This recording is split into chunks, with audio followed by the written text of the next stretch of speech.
Each of the PowerPoint slides will be converted to a page in the PDF document.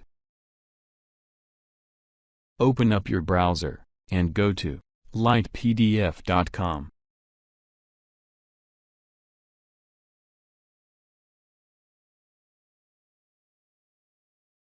Press PPT to PDF.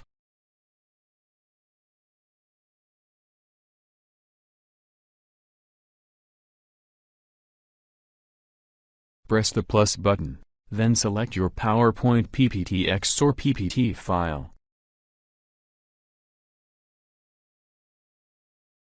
Wait for it to upload, then click Convert.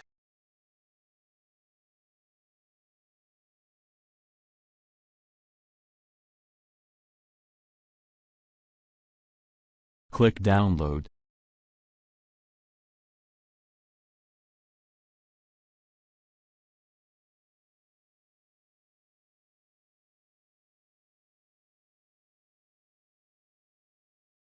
All done. Please subscribe.